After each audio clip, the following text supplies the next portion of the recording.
আসসালামু আলাইকুম দর্শক, আমি ইজাজুল হক স্বাগত জানাচ্ছি আমার চ্যানেলে। আপনারা যারা দেখছেন এই চ্যানেলটিকে সাবস্ক্রাইব করে রাখবেন ভালো ভালো ভিডিও পেতে। তো আমি যে বিষয়টি নিয়ে বলবো আজকে, উজবেকিস্তান কিভাবে ভ্রমণ করবেন, কি কি ডকুমেন্টস লাগে সে বিষয়টি নিয়ে। উজবেকিস্তানে যারা যেতে চাচ্ছেন তারা প্রথমেই বলে নিচ্ছি যে খালি পাসপোর্টে তারা আবেদন করবেন না। খালি পাসপোর্টে আবেদন করলে উজবেকিস্তানের ভিসা হবে, বাট আপনাকে বাংলাদেশ ইমিগ্রেশনে ঝামেলা করবে। ইমিগ্রেশনে কি কি ঝামেলা হয় সে বিষয় নিয়ে একটি ভিডিও করব আশা করছি।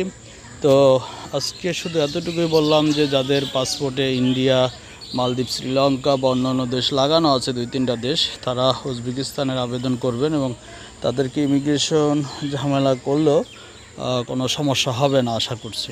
তো এইবারে আপনারা যারা করবেন যে অনলাইনে আপনারা আবেদন করবেন, নিজেই আবেদন করতে পারবেন, তাতে অল্প খরচ। আর যদি নিজে আবেদন করতে না পারেন তাহলে এজেন্সি দিয়ে বা কারো সহযোগিতা নিয়ে আবেদন করতে পারেন, সেক্ষেত্রে আপনার খরচটা একটু বেশি পড়বে।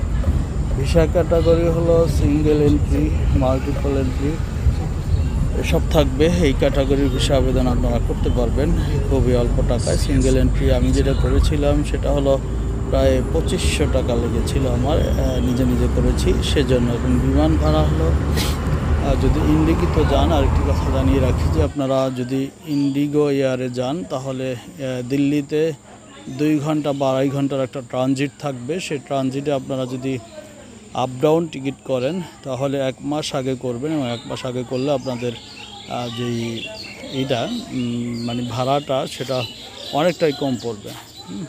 তো সেই দিক লক্ষ্য রেখে আপনারা আবেদন করবেন এবং টিকিট কাটবেন। টিকিট কাটা হলে আপনারা ইন্ডিগো এয়ারে চলে যাবেন।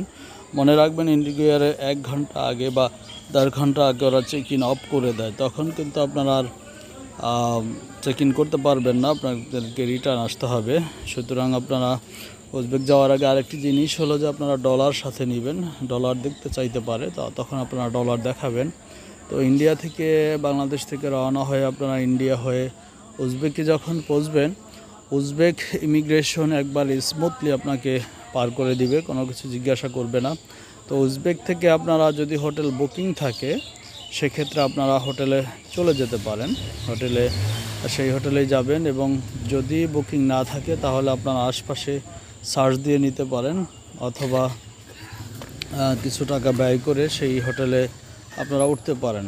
এয়ারপোর্টের কাছাকাছি বেশ কিছু হোটেল আছে, সেই হোটেলে আপনাদেরকে যেতে হলে আপনারা ট্যাক্সি আছে, সেই ট্যাক্সি থেকে আপনারা যাবেন। এবং ট্যাক্সি দিয়ে গেলে আপনাদের যে এটা হবে যে উজবেকের এয়ারপোর্টের কাছে যে হোটেলগুলো আছে সেই হোটেলগুলো আপনারা দেখে দরদাম করে আপনারা সেটা বুকিং দিতে পারবেন। হোটেল খরচ যে হামারি একদম বেশি তা না, একটু কম আছে। তো আশা করছি আপনারা এয়ারপোর্টের কাছাকাছি থাকবেন। আর বাঙালি খাবার কিভাবে খাবেন সেটা হলো যে আপনারা বাঙালি খাবার খেতে হলে আসলে বাঙালি রেস্টুরেন্ট নেই বললেই চলে আমার জানা মতে, যদিও হয় আমি জানি না। তো আমরা যেটা খেয়েছিলাম যে আমরা ইন্ডিয়ান রেস্টুরেন্টে ট্যাক্সি ভাড়া দিয়ে গিয়ে তারপরে হলো আমরা ইন্ডিয়ান খাবার খেয়েছি, বেশ ভালোই, বেশ কিছু টাকা নিয়েছে, তারপরও ভালোই লেগেছে। আর আপনারা ওখান থেকে যেই সমটা, উজবেকের যেই টাকাটা সেটা ভাঙিয়ে নেবেন। ভাঙিয়ে নিলে আপনারা $100 বা $200 ভাঙালে আপনারা 4-5 দিন বা 6-7 দিন আপনারা একেবারে সুন্দরভাবে থাকতে পারবেন। আর যদি ওখান থেকে কেউ তাজিকিস্তান বা কিরগিজস্তান যেতে চান, সেহেতু আপনারা গিয়েই ও দেশের অ্যাম্বাসিতে আবেদন করে ফেলবেন খুব অল্প সময়ের মধ্যেই। তো আপনারা যারা বাংলাদেশ থেকে যাবেন তাদের আবারও বলি যে তারা খালি পাসপোর্ট যারা, তারা বাংলাদেশ থেকে চলে গেলে বাংলাদেশ ইমিগ্রেশন আপনাদেরকে ঝামেলায় ফেলতে পারে। সেজন্য আপনারা যদি পারেন তাহলে ইন্ডিয়া হয়ে ইন্ডিয়াতে 2-1 দিন থেকে, বা ইন্ডিয়াতে বিশাল একটা বেনাপোল হয়ে বা বাই রোডে গিয়ে তারপর ইন্ডিয়া থেকে আপনারা ফ্লাই করতে পারেন।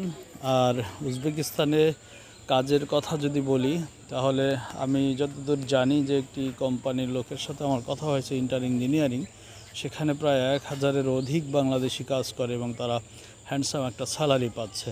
তো আপনারা, এবং তাদের কিন্তু স্কিল, তারা সবাই, তারা দক্ষ লোক। বাংলাদেশ থেকে যেমন কেউ mechanical engineering, electrical engineering, construction সাইডে কাজ জানেন, এসব লোক তাদেরকে ইন্টারভিউ দিয়ে তারপরে নিয়েছে। তো যদি যেতে চান এভাবে যেতে পারেন। ধন্যবাদ সবাইকে পাশে থাকার জন্য।